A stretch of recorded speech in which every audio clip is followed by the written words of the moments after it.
Was 73 yards any good? Russell T Davies is back in the writing seat for the next episode of Doctor Who, and after the sweet holiday that was a Moffat episode, I was a little bit nervous to say the least, but I think 73 yards might be the best episode of Who since Peter Capaldi left. And I'm not saying that in a bad faith low bar, I think this was a real banger of an episode, up until a bit of a wobbly landing. Without dipping into spoilers too much, I think this episode has really proven to me that Russell T Davies 2 is worth it.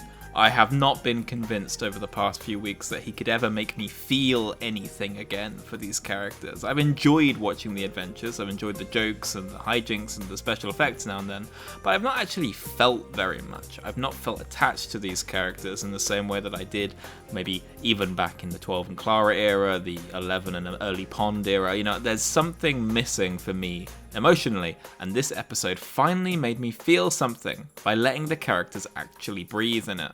I think I need to sort of summarize what happened because a lot of it doesn't make sense to some people, and including me, there's loads of unanswered questions here, for better and for worse. The Doctor and Ruby land in Wales and break what seems to be a mythical fairy circle, which seems to unleash some kind of spirit that instantly makes the Doctor disappear and causes a strange, mysterious old woman to follow Ruby, always 73 yards away. No matter where she goes, no matter whether she takes public transport, she's always there.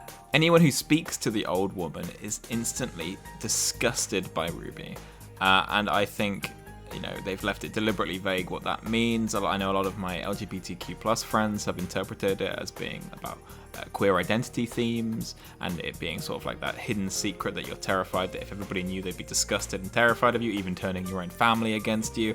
I think there's a lot to be read in there. I think when you distract everybody with the back end of this episode, it kind of waters down the theme a little bit. Ruby is abandoned, the Doctor is gone, she can't do anything, her whole family, excommunicate her from any kind of love and friendship, she has to work a dead-end job just to get by, Unit are disgusted by her because they speak to the old lady for no particular reason. It's just, her whole life is ruined, she gets to 40, and then decides that she wants to attack an evil Prime Minister who she knows is going to cause a nuclear war because the Doctor told her that before he disappeared. It's a real, mishmash of these two halves of the episode. It feels like we had a two-parter that was condensed into one, and I know I've been beating that into the ground all over this series. There is a lot here, and the two halves of this episode feel very, very different. I got into a good discussion with my comments section on the last video, the Boom review, and I got into a good discussion with Doctor Who Fan 91, who's a very, very good YouTuber and very well informed. We had a little bit of a disagreement about what we feel about the series so far. He's a lot more positive about it than me, but one of the interesting things we discussed was about pacing. Now, I complained last time that the companions never get to sit down and actually feel the adventure. They're always rushing, going to the next adventure.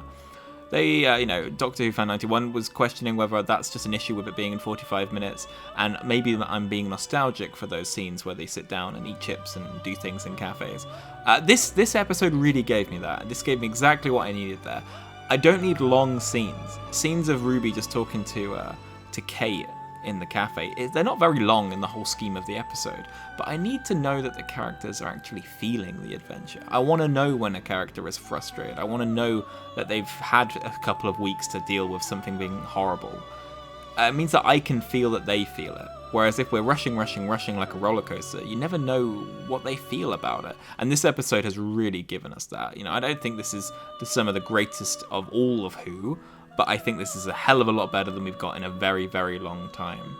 It's surprising, really, that the Jodie Whittaker era didn't have many Dr. Light episodes at all. It's really a standard in terms of giving the companions some room to get their chance to really start acting their socks off. I think the major problems people are having, I'm actually surprised at how negative Twitter has been. I opened my phone before I watched the episode today. I managed to avoid all the spoilers, but all I did was see waves of negativity. Now, I've been a negative Nancy this series. I've been dumping on Devil's Cord, I've been dumping on all sorts of aspects of this series. But I think, aside from the ending, which was a bit of a Russell T retcon, which is nothing new, I thought this episode was amazing. We had Sam Raimi-esque shots that made me squeal with delight. I love Evil Dead 2. We had so much tension, and yeah, it was never gonna live up to the hype of the tension. But, we're never gonna get that. I can't remember which reviewer I was watching, but they made a really good point when they were reviewing Utopia.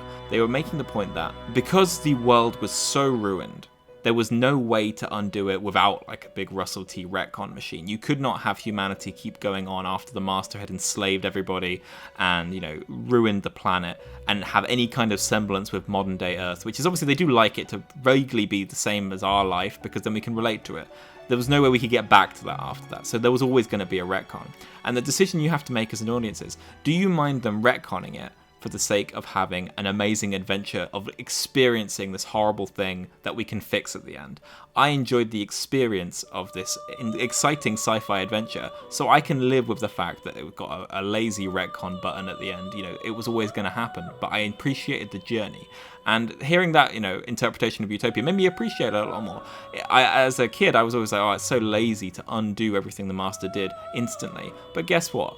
If the price of having an easy undo is what it takes to get an interesting, you know, no-win scenario for the Doctor, I think you just have to take it sometimes. So the episode, I think the first act of this episode's amazing. The second act of all the time skips, I didn't love as much. You know, you gotta convey it a bit, and I suppose her being abandoned for so long is interesting.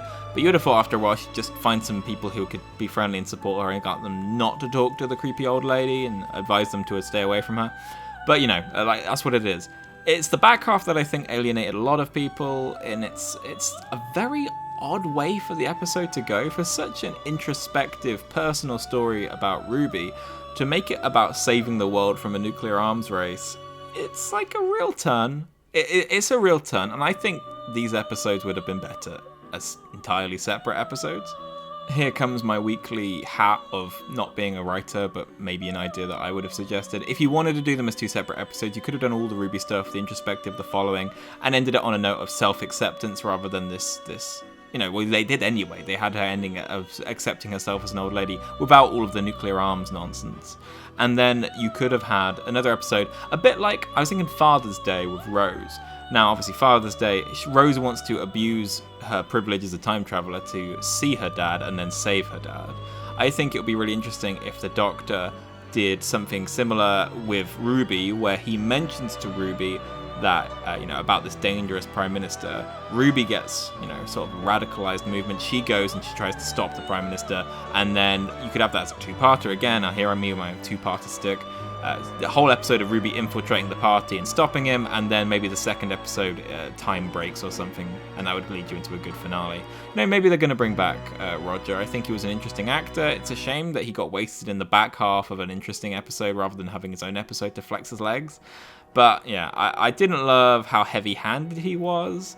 I know you got to convey that he's a real bad man, but having him do so many extra nasty things on the side of being, you know, desperate for nuclear annihilation, it felt a bit much. Felt a bit years and years. And years is not my favourite Russell. I prefer It's a Sin Russell. So, you know, less of that, more of that for me. Thank you very much. So it was a time loop. Cool. I feel like most people guessed it was Ruby after a certain point. You know, I don't really think we figured out that they wouldn't bother explaining the how. I suppose there's a lesson to be learned. I think there's a big issue in the fact that the current Ruby doesn't seem to have the characterization, but I think there's room in the rest of the series that maybe she could regain these memories. You know, even though Capaldi kept losing his memories in the confession dial, he did eventually get some semblance of an acknowledgement of what happened to him in there by the end of it. I'm interested to see where she goes, but I believe that she is a strong actress, and I think this really gave her some meat to work with. And I'm excited to see Ruby and the Doctor going forward. I almost feel like every episode this series has been some kind of format experiment. I need to see what these two are like in a normal episode of New Who. I am terrified we will never get that. But this episode coming, Dot and Bubble, I don't think it looks particularly good. I think it looks interesting. I think it could be very funny or very mid. However, it does look very standard, and I'm actually desperate for a standard episode with these two. I think the future episode Rogue is going to be something surprising and exciting, so I'm excited to see that. But I think that will yet again be a departure from what you'd expect from a Doctor Who adventure. So I'm hoping this Dot and Bubble is a nice, you know, bread and butter standard adventure. Let's see Ruby and the Doctor solving a mystery. Let's not have too much of the mystery box teasing. You know, I'm excited to see where the finale goes. I've got my cinema tickets ready, so I'll be seeing the Doctor Who finale on the big screen I don't know how many of you. Let me know in the comments. Are you going to see it in the cinema? Could you get them on time? I know there was the websites were a bit dodgy, so I actually just rang them up and spoke to a person and booked mine on the phone. Who knew? But yes, so let me know. Are you excited for the next episode of Doctor Who? Did you like this one? I know there's a lot of diverse opinions here. I'm surprised at how negative everyone's being. I thought I was Mr. Negative this series. It seems like everybody's turned and I've become more positive. Who knows? But yeah, let me know. What did you think of this episode of Doctor Who? And are you excited for next week? Until next time, I will be doing a mid-season sort of wrap-up of how I'm feeling so far very soon.